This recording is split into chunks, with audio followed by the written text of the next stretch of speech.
So I've come up with what I believe to be the absolute best and cheapest way to make featherboards. All it is I used 1x PVC material. They sell this at any hardware store, Lowe's, Home Depot. It's usually in the trim section or where they keep the hardwoods. This was $13 for an 8-foot stick of 1x4. And then what I used is these offset tank bolts. They're meant for your toilet tank, so you'll find them in the toilet section. But they work absolutely perfect for this purpose. First of all, they fit into the slot great for at least this DeWalt slot. If they're too large for your slot, you can trim them down, or if they're too small, you can just add a washer and it just slides right into the groove. It doesn't require any fancy bolts or anything. It was $6 for 4 of these. The other benefit of these is that they just clamp right on. Nothing fancy needed, no extra clamps or anything. You can build the featherboard the same way you would build any other one, and it just clamps right on because of the elongated metal that is on the back of that. So these were $6 for 4. This was $13, and then it was $1 for T-nuts. This is just a scrap block. Put a T-nut in the back of it, threads right on. So not only is this cheap, but it's super fast and easy to do. It probably took me about 10 minutes to build one of them. Once I got the process going, I can build one of these in less than 10 minutes. So it's really, really easy, really, really fast. So the first thing you want to keep in mind is the size. I made 2 different sizes, one for the fence clamp and then one for the actual miter slot to saw. The size of the actual featherboard is dependent on how close your miter slot is to the outside edge of your blade.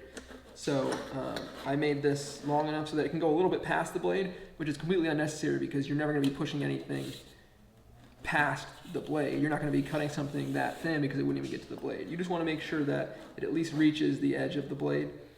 So you just want to keep that in mind. I think I cut these at 11 inches and then cut it at a 60-degree angle. For this one, I made the fingers a lot shorter. That way I could put the slots a lot closer, which allows me to probably do about an inch, maybe an 1.5 inch material, and still be able to clamp that. You can adjust the length and the size of the slots depending on the size of your fence and your miter slot. So I'm going to show you how I did it for my DeWalt table saw, and then you can adjust it however you need for your application. So I used this PVC trim board. It works really well for the featherboard because it's pretty much like plastic. You can use wood. Wood would probably be cheaper, but this, since it's plastic, will probably last longer, and I like the rigidity of the fingers. So first thing I'm going to do is cut this piece at 8 inches.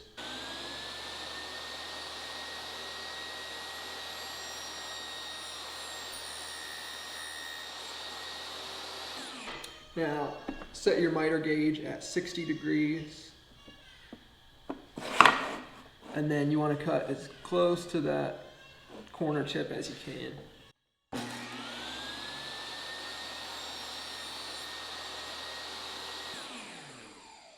Next thing you want to do is get an angle gauge, match the angle, and then just put it over here and line it up. So for the featherboard on the end here, I made the fingers about 1.5 inches.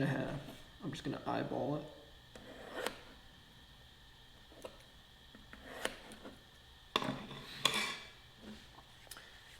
So now run it through up to the line.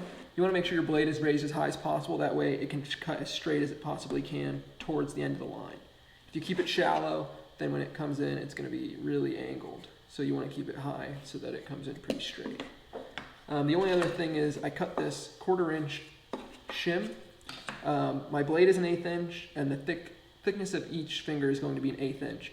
So after every cut, I'm going to leave this here, turn the saw off, place this between there and butt the fence up to that, and then I'll continue to move it along, and that will keep them consistent. And then the first one I just eyeball.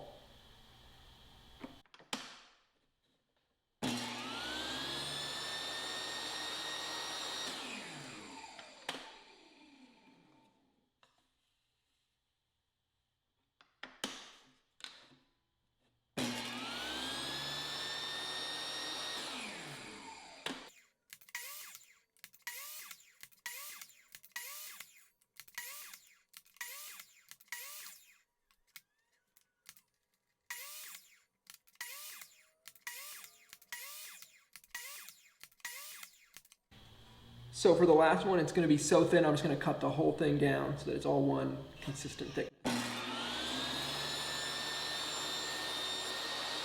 So after you have all the fingers cut, the next thing you want to do is mark out where you want to drill the slots.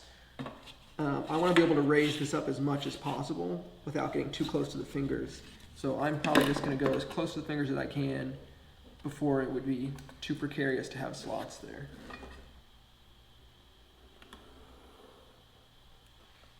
I'm going to do about 2 inches. I'm then going to mark it. I'm going to do a 1/2 inch in from the edge.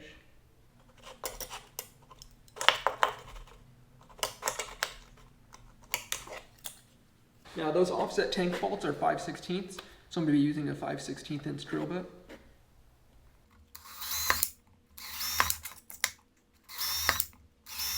Now I'm just going to use a jigsaw to connect the holes.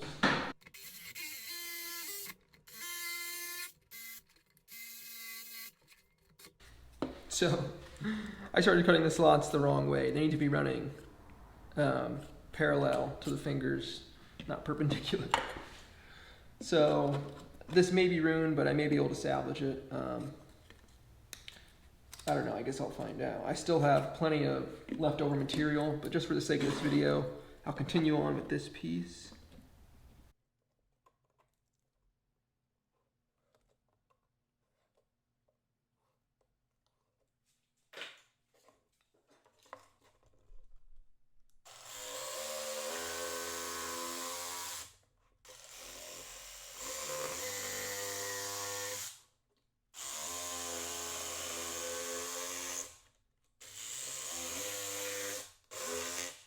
So it looks a little weird, but it may still work.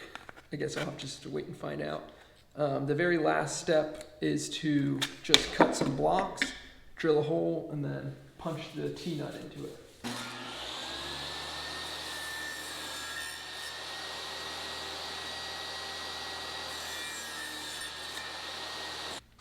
So these T-nuts, they need a 3/8 inch drill bit in order to go in smoothly.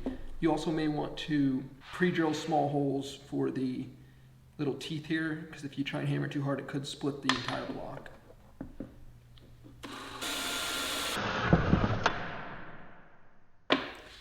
Be careful if you drill something that small. This piece ended up spinning and slicing my finger.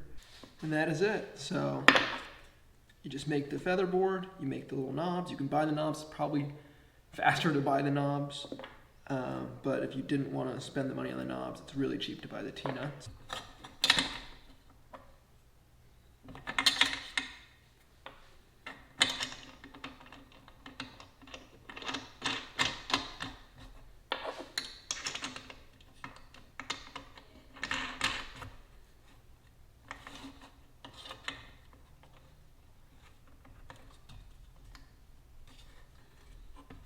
And it still works. Might be a little wonky, but it's still on there pretty tight, and that's not going anywhere. Thanks for watching, and stay tuned for the next video.